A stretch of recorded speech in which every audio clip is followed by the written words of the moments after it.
আসসালামু আলাইকুম, hello viewers. আজকে আমি আপনাদেরকে তৈরি করে দেখাবো পাউরুটি এবং ডিম দিয়ে কিভাবে মজাদার পিৎজা তৈরি করা যায়। তো আমার যখন পিৎজা খেতে মনে চায়, বাসায় তেমন কিছু থাকে না এবং পিৎজা ডো বানাতেও যখন ইচ্ছা করে না, তখন আমি খুব সহজে পাউরুটি এবং ডিম দিয়ে এই মজাদার পিৎজা তৈরি করি। তো দেখে নেওয়া যাক কিভাবে তৈরি করেছি। প্রথমে আমি 3 টুকরো পাউরুটি নিয়ে নিয়েছি, আমি ছোট ছোট করে কেটে নিব। তো আমি একটু কেটে দেখিয়ে দিচ্ছি, বাকিগুলো সেম ভাবে কেটে নেব। এভাবে আপনারা কেটে নেবেন, এতে করে পিৎজার যে ডোটা তৈরি করতে সুবিধা হবে।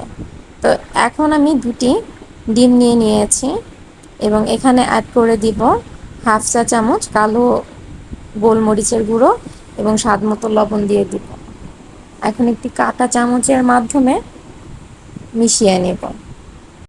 তো মেশানো হয়ে গেলে আমি পিৎজা সস বানানোর জন্য এখানে নিয়ে নিব 1 চা চামচ চিলি সস, 1 চা চামচ সয়া সস, সেই সাথে অ্যাড করে দিব 1 চা চামচ টমেটো সস আর দিয়ে দিব 1 চা চামচ ওয়েস্টার সস।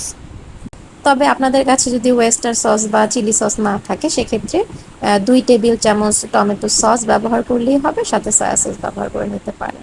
তো এখন আমি ফেটে রাখা ডিমের মধ্যে পাউরুটির টুকরোগুলো দিয়ে দিব এবং আস্তে আস্তে করে খুব ভালোভাবে পাউরুটির সাথে ডিমের মিশ্রণটা মিশিয়ে নেব।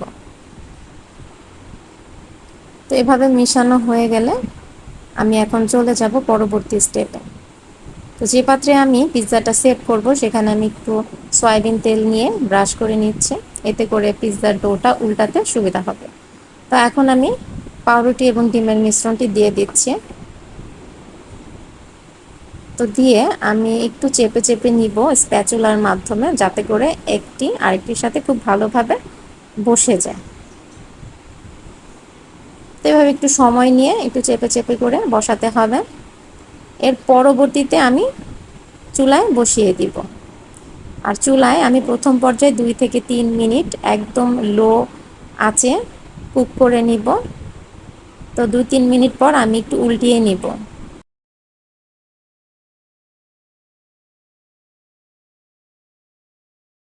তো প্রথম পার্ট হয়ে গেলে আমি উল্টিয়ে এখানে আমি রেডি করে রাখা সস দিয়ে দিব। আমি একটি চামচের মাধ্যমে খুব ভালোভাবে অ্যাপ্লাই করে নিচ্ছি। সেই সাথে এখন আমি একটু মোজারেলা চিজ দিয়ে দিব। আর চিজটা দেওয়ার ট্রাই করবেন, তাতে করে পিৎজার স্বাদটা ভালো আসবে।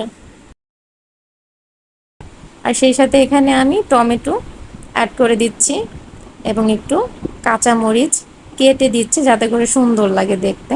যেহেতু বাসায় ক্যাপসিকাম নেই, সেহেতু আমি এটাই অ্যাপ্লাই করছি। তো উপরে আমি বেশ কিছু মোজারেলা চিজ দিয়ে দিচ্ছি। তো এখন আমি একটু দিয়ে দিব 1/4 চা চামচ অরিগানো। আর এটা দিলে পিৎজার যে টেস্ট, রিয়েল টেস্ট, সেটা পাওয়া যাবে। তো এটা বাসায় ছিল, তাই আমি এটা অ্যাপ্লাই করে দিচ্ছি।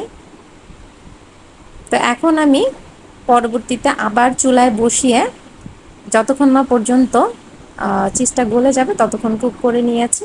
আর অবশ্যই লো ফ্লেমে থাকবে। তো দেখতে পাচ্ছেন কত সুন্দরভাবে হয়ে গেছে। তো এই ফাঁকে একটু কথা বলে নিচ্ছি, যারা নতুন আমার ভিডিওটি দেখছেন, কাইন্ডলি সাবস্ক্রাইব করে আমার পাশে থাকবেন এবং পাশে থাকা বেল বাটনটি প্রেস করে রাখবেন, যাতে করে আমার নতুন ভিডিও আপলোড করার সাথে সাথে আপনার কাছে পৌঁছে যায়। তো আমি যে পিৎজাটা বানিয়েছি, এটার টেস্টটা কিন্তু ভালোই হয়েছে, যেহেতু ডিম এবং পাউরুটি দিয়ে করেছি। খুব অল্প উপকরণে পিৎজার স্বাদটা নেওয়ার চেষ্টা করেছি। আশা করছি আপনাদের কাছে ভালো লেগেছে। তো আপনারা চাইলে বাসায় এটা তৈরি করে দেখতে পারেন টেস্টটা কেমন লেগেছে। আমার কাছে ভালোই লেগেছে। তো আজ এই পর্যন্ত, ফিরে আসবো নতুন ভিডিও নিয়ে। আপনারা সবাই ভালো থাকবেন, সুস্থ থাকবেন। আল্লাহ হাফেজ।